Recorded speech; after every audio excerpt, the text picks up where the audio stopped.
Hi అండి. Thumbnail చూసి click చేసినందుకు, ఈ వీడియో మీరు చూస్తున్నందుకు thank you so much. Thank you so much. And ఈ వీడియో వచ్చేసేసి చాలామంది కామెంట్స్‌లో అడగడం జరిగింది. అన్న రీతు అండ్ మన 'టీమోన్ పవన్' లవ్ స్టోరీ గురించి కొంచెం ఎక్స్‌ప్లెయిన్ చెయి. అసలేంటి? వాళ్ళది ఎలా నడుస్తుంది? రాంగ్‌గా స్ప్రెడ్ అవుతుందా? లేకపోతే రైట్ వేలోనే పోతున్నారా? ఇంత జరిగినా కూడా వాళ్ళు ఇంకా ఆ బాండింగ్ వదిలేసుకోకుండా ఎళ్తున్నారు. వాళ్ళది కూడా మంచి రియల్ స్టోరీయే కదా! మంచి లవ్ స్టోరీయే కదా! ఎక్స్‌ప్లెయిన్ చేయమన్నారు. దాని గురించే వీడియో ఉంటుంది. అసలు ఏంటి? వాళ్ళ లవ్ స్టోరీ ఎలా పోతుంది? అసలు లవ్ ఇద్దరు చేసుకుంటున్నారా? లేకపోతే వన్ సైడ్ లవ్వా అది? వన్ సైడ్ లవ్ అని ఎందుకన్నానంటే, ఆ రోజు ఏదైతే మనకి రీతుని, టీమోన్ పవన్‌ని నాగార్జున సార్ ఆ రూమ్‌లోకి పిలిచి అడుగుతాడో, అప్పుడు రీతు క్లియర్ కట్‌గా చెప్పడం జరుగుతుంది. నాకైతే ఇష్టమే అని. కానీ టీమోన్ పవన్ 50-50గా ఉంటాడనమాట. అసలు ఏంటి? ఎందుకు అలా ఉన్నాడు? ఏంటి? వాటన్నిటి గురించి క్లియర్ కట్‌గా ఈ వీడియోలో ఇన్ఫర్మేషన్ ఉంటుంది. వీడియో చూసే ముందు ప్రతిరోజు చెప్పేదేమమ్మా లైక్ అయితే ఖచ్చితంగా చేయండి. ఆ లైక్ చేసేసి స్టార్ట్ చేస్తే ఎక్కువ మందికి ఈ వీడియో కనిపిస్తుంది. ఇన్ఫర్మేషన్ ఎక్కువ మందికి తెలుస్తుంది. అండ్ మన ఛానల్ 1000 సబ్స్క్రైబర్స్ చేసే బాధ్యత మీదే మామ. ఖచ్చితంగా 1000 సబ్స్క్రైబర్స్ మీ చేతిలో ఉంది. మీరే చేసుకోవాలి సబ్స్క్రైబ్. ఫర్దర్‌గా మన వీడియోస్ చాలా వస్తాయి. అవి మిస్ అవ్వకుండా ఉండాలంటే అండ్ వీడియోస్ చివరి వరకు చూడండి. ఇంక టాపిక్‌లోకి వెళ్ళిపోతే రీతుది, డీమాన్ పవన్‌ది మనం ఇప్పటి నుంచే కాదు. స్టార్టింగ్ ఆ ఫస్ట్ వీక్ పక్కన పెట్టేస్తే, సెకండ్ వీక్ నుంచి వాళ్ళ బాండింగ్ వాళ్ళు కలిసి ఉండడం అయితేమి, ఫస్ట్‌లో మన కళ్యాణ్, రీతు అండ్ డీమాన్ పవన్. వీళ్ళు కలిసున్నారు. వీళ్ళు ముగ్గురు ఉండడం అండ్ శ్రీజ వీళ్ళందరూ కలిసున్నారు. ఇంక వీళ్ళ ర్యాపో అనేది పెరగడము, వీళ్ళకొక అండర్‌స్టాండింగ్ పెరగడము, అవన్నీ చూసుకుంటూ వచ్చాము. మొత్తానికైతే ఒక ఫ్రెండ్‌షిప్ బాండింగ్ లాగా అయితే స్టార్ట్ అయింది. ఫస్ట్ స్టార్టింగ్‌లో మన డీమాన్ పవన్‌ది, రీతుది. ఇంక పోను ఫోర్త్ వీక్ వచ్చేసరికి ఇంక అది కొంచెం ఇంప్రూవ్ అయ్యి ప్రస్తుతానికైతే ఇప్పుడైతే లవ్వు అంటున్నారనమాట. అది నాకైతే ఎందుకో లవ్వు కాదనే అనిపిస్తుంది. లవ్ అయితే అసలు కాదనిపిస్తుంది. అది వన్ సైడ్ లవ్ అని ఈజీగా అనిపిస్తుందనమాట. చూసే ప్రతి ఒక్కరికి అనిపిస్తుంది. రీతు లైక్ చేస్తుంది. రీతు ఆఖరికి మనకి నాగార్జున సారు అది ఏదైతే ఆ రోజు లోపలికి పిలిచి రూమ్‌లోకి "నీకు డీమాన్ పవన్ ఇష్టం ఉన్నాడా?" అంటే క్లియర్ అండ్ కట్‌గా చెప్పింది. నాకైతే ఇష్టమే సార్. అది డీమాన్ పవన్ నుంచి రావట్లేదు నాకు. అది డీమాన్ పవన్ సైడ్ నుంచి నాకు రావట్లేదు. క్లియర్ ఇన్ఫర్మేషన్ అయితే లేదు అని చెప్పింది. మనకి డీమాన్ పవన్ అడిగినా కూడా నాగార్జున సారు డీమాన్ పవన్ కొంచెం డౌట్‌గా ఉండడం జరిగింది. ఆ రోజు జనాలు ఓటింగ్ పెడితే జనాల ఓటింగ్ కూడా మనోడు నిజం చెప్పట్లేదని వచ్చిందనమాట. మనోడు ఆలోచిస్తున్నాడు. ఎందుకు పెట్టుకుందామా? లేకపోతే బయటికి వెళ్ళాక అంటే హౌస్‌లో ఉండి ఇంకా మనకేమి తెలీదు గదా! వాళ్ళ గురించి. హౌస్‌లో ఉన్నప్పుడు అన్నీ తెలుసుకోలేము. వాళ్ళ గురించి అసలేంటి? వాళ్ళ బ్యాక్‌గ్రౌండ్ ఏంటి? మనకి రీతు తెలుసనమాట. అయన్నీ. అవన్నీ కొంచెం బయటికెళ్ళాక కొంచెం ఆలోచించి, కొంచెం ట్రావెల్ చేసి, దానికి అప్పుడు ఏమన్నా ఆలోచిద్దామా అనే ఆలోచనతో మనోడు గట్టిగా ఆలోచిస్తున్నట్లయితే అర్థమవుతుంది. మనోడు ఉండే విధానం బట్టి. ఇప్పటికి గూడా ఇప్పటికి కూడా చూసుకున్నట్లయితే వాళ్ళదైతే కొంచెం లవ్ లాగైతే అస్సలు అనిపించట్లేదు. ఏదైతే వాళ్ళు కాపోతే ఒక ఫ్రెండ్స్ లాగా అన్నం తినిపించుకోవడం అయితేమి, ఏదన్నా టాస్క్‌లొచ్చినా హెల్పింగ్‌లో అయితేమి, హెల్ప్ చేసుకోవడం అయితేమి. కాకపోతే అందరితో పోలిస్తే ఎక్కువ ర్యాపో వీళ్ళిద్దరికే ఉంది కాబట్టి ఎక్కువగా వీళ్ళిద్దరే మాట్లాడుకుంటుంటారన్నమాట హౌస్‌లో. అదే వీళ్ళకి డిఫాల్ట్ అయింది. ఏదైతే ఎక్కువ మందితో మాట్లాడకుండా ఎప్పుడు వీళ్ళిద్దరే ఉండడము, వీళ్ళే ఇంగ అన్నం తినిపించుకోవడము, ఎంతసేపటికి వీళ్ళే ఉండడము.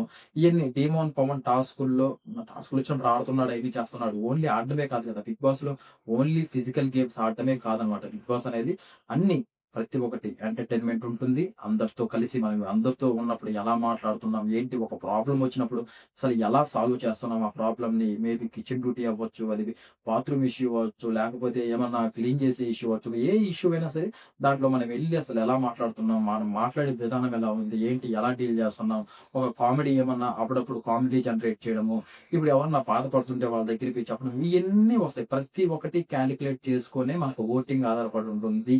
అది మనోడిది ఓన్లీ ఫిజికల్ గేమ్స్ అండ్ రీతుతో ఇదొక్కటే ఉన్నాడు కాబట్టి దానివల్ల ఎక్కడ ఏమి కనిపించలేదు కాబట్టి ఇంక పోలిస్తే అందువల్ల వీళ్ళిద్దరిది ర్యాపో ఉంది. సేమ్ రీతు కూడా అంతే. రీతు కూడా సేమ్ ఇలాగే జరిగింది కాబట్టి వీళ్ళిద్దరికి ర్యాపో వీళ్ళిద్దరికి ఉంది. కాపోతే వీళ్ళది బయట ఎవరికీ నచ్చలేదు. అందుకే వీళ్ళకి ఓటింగ్ తగ్గింది. ఇప్పటికి కూడా చాలా డౌన్ ఫాల్‌లో ఉన్నారు. ఏదైతే మనకి 'అలైకా చిట్టి రమ్య' గారు వీళ్ళొచ్చేసేసి మీది వర్కౌట్ అవ్వట్లేదురా బాబు బయట. మీ ఫ్రెండ్స్ గూడా చాలా ఫీల్ అవుతున్నారు. ఇప్పుడు నేను చెప్పిన విషయం మీ ఫ్రెండ్స్ గాని చూస్తే చాలా హ్యాపీగా ఫీల్ అవుతారు నేను చెప్పినందుకు. ఇది మ్యాటర్ అని చెప్పాక మనోడికి పిచ్చ క్లారిటీ వచ్చేసింది. అప్పటి నుంచి ఇంకొంచెం ఒక 70% కొంచెం దూరం పెట్టినట్లే అనిపిస్తుంది. ఎప్పుడో ఒకసారి కలుస్తున్నారు. అండ్ మన నాగార్జున సారు, మనోడు డీమాన్ పవన్ ఫిజికల్ అవుతాడు. ఆ అమ్మాయి పైన నెట్టడము అయన్నీ చూసాం. దాని తర్వాత అసలు హౌస్‌లోంచి బయటికి పంపించే సిట్యుయేషన్ కూడా వచ్చిందనమాట. ఇంగా రిక్వెస్ట్ చేసుకున్న తర్వాత అప్పటి నుంచి వాళ్ళిద్దరు మరి డిస్కస్ చేసుకున్నట్టున్నారు. వద్దు మనం ముందు ఫస్ట్ హౌస్‌లో ఉన్నప్పుడు గేమ్స్ ఆడుకుందాం. తర్వాత బయటికెళ్ళిన తర్వాత ఏదన్నా చూసుకోవచ్చు. ఏమన్నా ఉంటేని వాళ్ళు క్లియర్ కట్‌గా అనుకున్నట్టు అనిపించింది. అప్పటి నుంచి మనం చూస్తే ఏదైతే అప్పుడు ఆ ఇన్ఫర్మేషన్ వచ్చిందో, హౌస్ నుంచి బయటికి పోవాల్సిన సిట్యుయేషన్ వచ్చిందో, అప్పటి నుంచి మీరు చూసినట్లయితే ఎక్కడ కూడా కలిసి మాట్లాడుకునేది లేదు. అండ్ ఫిజికల్ గేమ్స్ వచ్చినప్పుడు డిమోన్ ఫోన్ ఇచ్చి పడేస్తున్నాడు. అండ్ రీతు కూడా ఇచ్చి పడేస్తుంది. వాళ్ళిద్దరికి ఓటింగ్ కూడా బీభత్సంగా పెరిగింది. ఇప్పుడు వాళ్ళ నామినేషన్స్‌కొస్తే డిమాండ్ పవన్ చూడండి. థర్డ్ ప్లేస్‌లో ఉన్నాడు. ఈ వీక్ ప్రతి ఒక్కరు నామినేట్ అయ్యారు. ప్రతి ఒక్కరు ఒక్క ఇమానుయేల్ కెప్టెన్ అయ్యాడు కాబట్టి అది ఏదైతే ఇమ్యూనిటీ హౌస్ మెంబర్స్ ఎక్కువ మంది ఓటేసారు కాబట్టి దానివల్ల అయితే ఎలిమినేట్ అయితే అవ్వలేదన్నమాట. సారీ, నామినేట్ అయితే అవ్వలేదన్నమాట. ఇంక ప్రతి ఒక్కరు అయ్యారు. అంతమందిలోంచి Demon Pavan maybe third or fourth ప్లేస్‌లో ఉన్నాడంటే ఊహించుకోవచ్చు ఏ రకంగా ఓటింగ్ పడుతుందని. రీతుకి కూడా బానే ఓటింగ్ పడుతుంది. ఎప్పుడు పడుతుంది?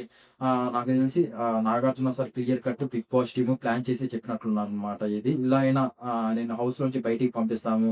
ఇలా నువ్వు ఫిజికల్ అవుతున్నావు అది ఇది అని చెప్తే ఏమన్నా మనోడు మారతాడేమో అని చెప్పి అలా ఆ రోజు డిస్కస్ చేసినట్టే అనిపిస్తుంది. దానివల్లే మరి ఈళ్ళైతే మొత్తానికైతే ఇప్పుడు ఇండివిడ్యువల్‌గా అయితే ఆడుతున్నారు గేము. సీజన్ 9లో లవ్ వర్కౌట్ కావట్ల. లవ్ అయితే సీజన్ 9లో అస్సలు వర్కౌటే కావట్లేదండి. ఎవరు పెట్టుకున్నా గాని అది పెంటే అవుతుంది గానీ లవ్ అయితే అసలు అవ్వట్లేదు. ఆహ్, ఇంకా మనకి కళ్యాణ్, తనుజ ఉన్నారు.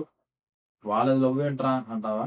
లవ్ ఉంది. అది మీకు ఎపిసోడ్ చూసేవాడికి, లైవ్ చూసేవాడికి మెయిన్‌గా క్లియర్ కట్‌గా అర్థమవుద్దనమాట. వాళ్ళు చేసే పనులు అండ్ మన కళ్యాణ్ ఏదైతే నేను 2 వీక్స్ నామినేట్ అవుతాను నీకోసం అని చెప్పే విధానము, తనూజ ఎంత తిట్టినా మళ్ళీ రివర్స్‌లో తిట్టకుండా తనూజకే సపోర్ట్ చేయడము. ఎక్కువగా కళ్యాణ్ సైడ్ నుంచయితే ఉన్నట్లు అనిపిస్తుంది. మన క త తనూజ గూడా అప్పుడప్పుడు ఆ పిల్లో పైన కే అనే రాయడము అదంతా మనం చూస్తూ వస్తున్నాం. ఒక సీక్రెట్ లవ్ స్టోరీ పైన ఎళ్తుంది వాళ్ళది. మరి ఇంకా 40 డేస్ పైనుంది కాబట్టి అప్పటికైనా బయటపడతారా? లేకపోతే ఎలాగో ఓటింగ్ డిస్టర్బెన్స్ అవుద్ది. ఇప్పుడు కొత్త రిలేషన్స్ ఎందుకని ఇలాగే ఈ ఫ్లోలోనే వెళ్తారా? ఇయన్నీ చూడాల్సొస్తదనమాట మనం ఫర్దర్‌గా. ప్రస్తుతానికి ఇంగ డీమాన్ పవన్, రీతు గురించి మాట్లాడుకుంటే ఇది నాకైతే ఫ్రెండ్‌షిప్ అనే అనిపిస్తుంది.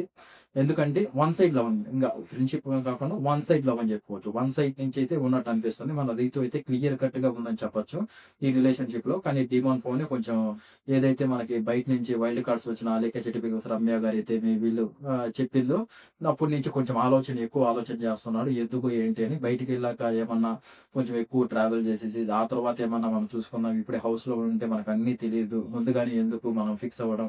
మళ్ళీ ఇది బయట వర్కౌట్ అవ్వట్లేదు మెయిన్ ఈ ర్యాప్ బయట వర్కౌట్ అవ్వట్లేదు. ఎవరికీ నచ్చట్లేదు గాబట్టి, ఇది గూడా కొంచెం మనోడు దృష్టిలోకి తీసుకొని గట్టిగా ఆలోచిస్తున్నట్లయితే అర్థమవుతుందనమాట. మీకు చూసే వాళ్ళకి అసలిది లవ్ అనిపిస్తుందా? లేకపోతే ఫ్రెండ్‌షిప్ అనిపిస్తుందా? ఏమనిపిస్తుందో కామెంట్ అయితే చేయండి మామ ఖచ్చితంగా. కామెంట్ అయితే చేయండి. చూద్దాం అసలు ఎంతమందికి ఏమనిపిస్తుందో ఏంటో క్లియర్ కట్‌గా. అదనమాట మ్యాటరు. అండ్ ఇంతే దీని గురించి మాట్లాడుకోవడానికి ఇంక పెద్దగా ఏం లేదు. ఏముంది ఇది వీళ్ళ గురించి పెద్దగా ఏం మాట్లాడకూడదనమాట. ఇదే మన వీడియో. అండ్ మన వీడియో గాని నచ్చినట్లయితే లైక్ అయితే ఖచ్చితంగా చేసుకోండి. అండ్ సబ్స్క్రైబ్ కూడా చేసుకోండి. అండ్ జై హింద్.